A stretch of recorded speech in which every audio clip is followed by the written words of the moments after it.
Sir, today we are discussing on the Manipur Goods and Services Tax Second Amendment Bill, sir.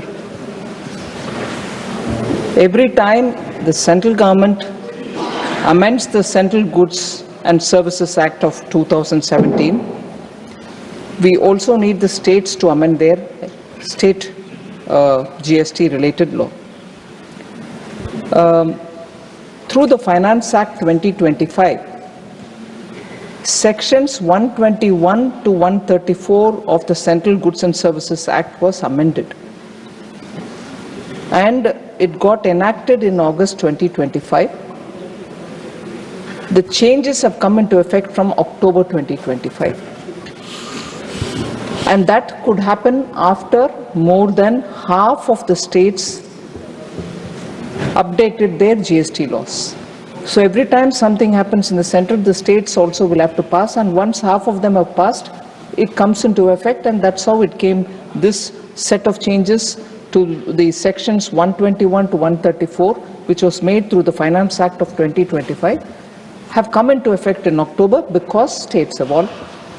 But unfortunately, because Manipur was under the President's rule, the corresponding effect-giving measures could not be taken up in the state GST laws.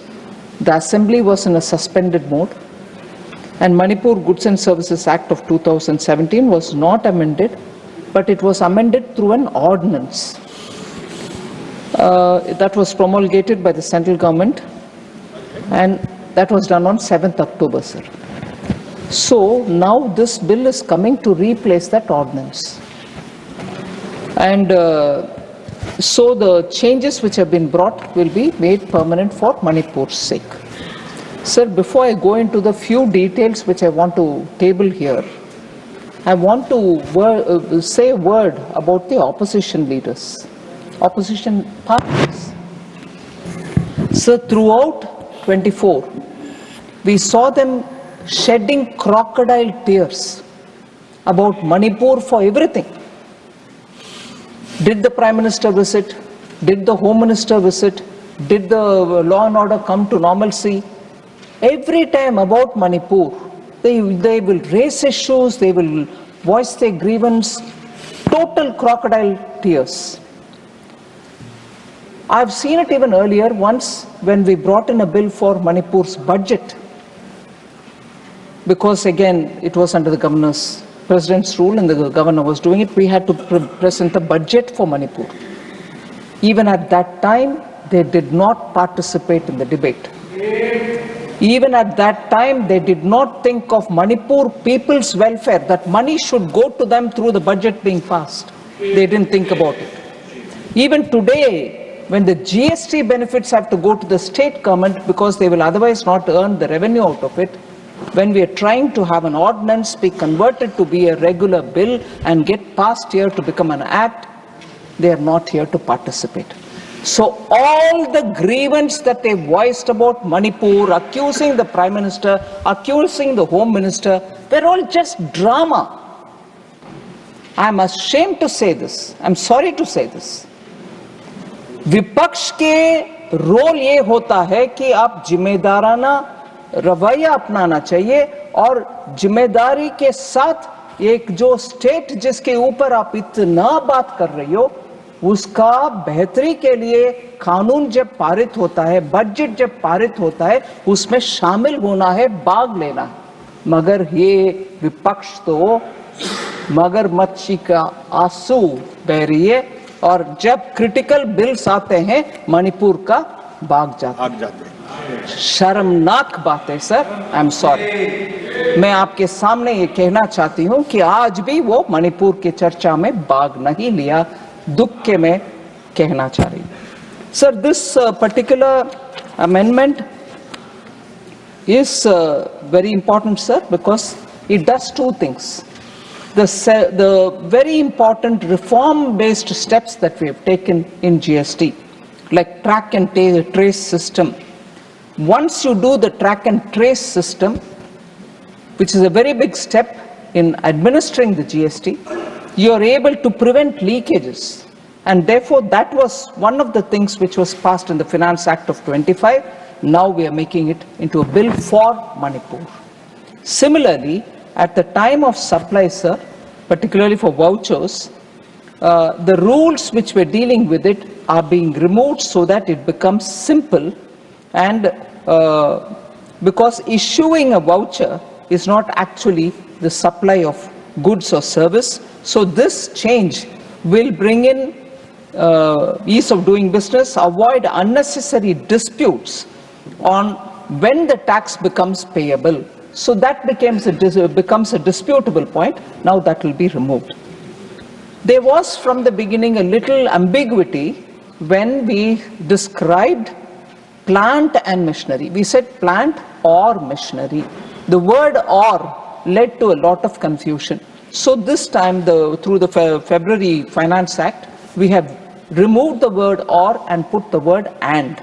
Plant and machinery, and as a result, the ambiguity will be removed.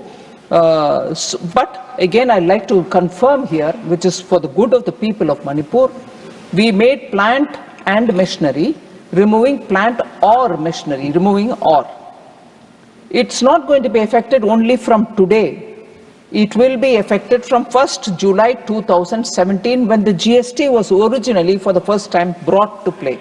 So as a result, people in Manipur, businesses in Manipur, enterprises in Manipur also will benefit from this removal of ambiguity, which the entire nation has benefited from, but Manipur has been denied because there was no government. Now we are giving that benefit. Also, sir, when there is a dispute, people are expected to pay 10% pre-deposit. We are only asking for 10% pre-deposit for appeals before the appellate authority or the appellate tribunal, even in cases where only the penalty is being challenged. So, this keeps the appeal process consistent so that it doesn't look as if we are taking the 10% for appellate authority and not for the tribunal. Those confusions will not prevail. We are bringing consistency in the process and discourage frivolous litigation, because people will just go rush in for some kind of a time buying or whatever. That frivolous litigations will be now discouraged.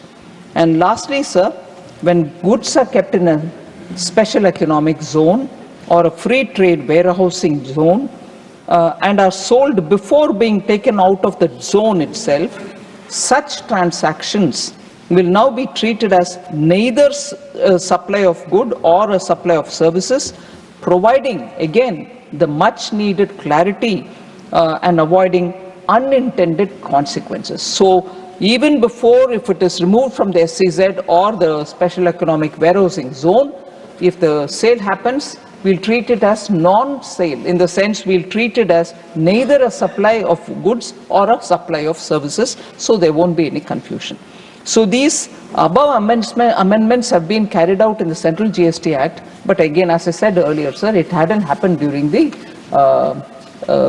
Manipur state GST because of ordinance which had to be brought in. Now we're converting that ordinance into a law.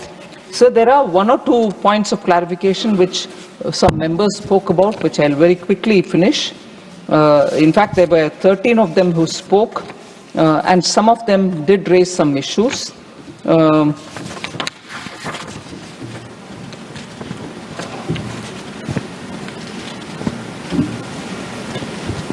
So, Madam Sulata Dev mentioned that in the recent maximum GST rate is 28%. 28% actually has been abolished, sir. We don't have 28% anymore.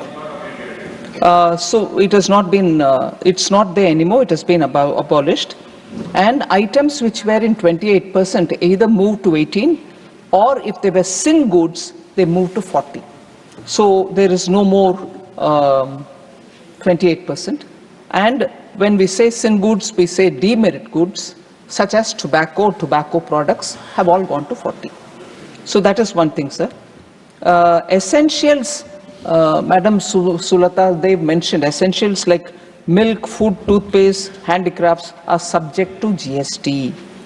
The rates of essentials have been reduced from 12 to 5%, sir. In fact, handicrafts have come to 5%. In fact, milk has no GST at all. It's never had. And even now, except for that UHT, which has a specialized package, high temperature heating, and then it can be preserved without refrigeration. It used to come in a specialized pack that till you open it, it can remain without refrigeration. After that, if you open it, you'll have to keep it in the fridge. That used to have a rate of tax. Other than that, milk never had a tax. Even this has now come to zero. The UHT is also come down to zero. So I just want that clarification given. As always, members from Orissa, I can't see Sasmit Patra here, always refer to Kendu leaves or the Tendu leaves, in which BD or tobacco is put in and it is rolled. That leaf is called Tendu leaves. It's collected as a minor forest produce. Sir, I want to reassure the member. It's now come down to 5 and she's recognized that in her speech. But on Kendu leaves, sir, at least 4 GST councils have met and spoken on it. Elaborate discussions have happened. And if one state, Orissa, wants it, Telangana wouldn't want it. We've crossed all those stages and now we've brought it down to 5. Bring it down to 0. That's been, I'm sorry to say, sir, many requests come like that. By keeping an item in 0, where even some input credit can be accruing to you, will not accrue to you if you keep it at 0. So there is a benefit in keeping it at the lowest possible rate, which is 5%. If I move to 0, even the little refund that you get, you will not get. So there is a reason, madam, that we've kept it at 5. I want to inform the honorable member through you, sir.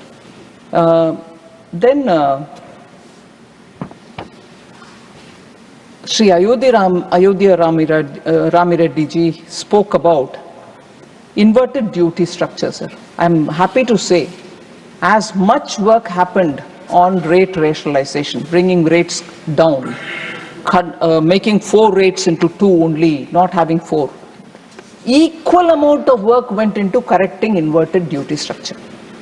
And I'm happy to say most of the items where inversion happened because the final product was sold at, let us say, 5%.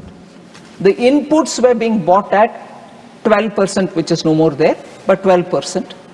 The difference could not be retrieved, and as a result, there was an inversion. But for retrieving the difference, you had to give them refunds. That inversion problem has been largely addressed in the new generation GST, which has come into force. So I would like to inform Shri Ayodhya Ramireddy that inversion has been addressed. 99%, there can be still 1 or 2 which we'll address as and when it comes about. Sir. As particular mention was made by the honorable member on hospitality. We have actually reduced the rate of tax on hotel rooms below 7,500 rupees per night to 5%. Earlier it was 12%. Rooms which are at the rate of 7,500 or lesser were earlier taxed at 12%. Now they have all come down to 5%, sir. This will, I'm sure, make travel easier. Tourism will have an attractive point there, and they will have reason to encourage tourists to take care of the rooms which are at that cost. So with these words, sir, I request the House to consider to pass this bill because it will help the state of Manipur. Thank you very much.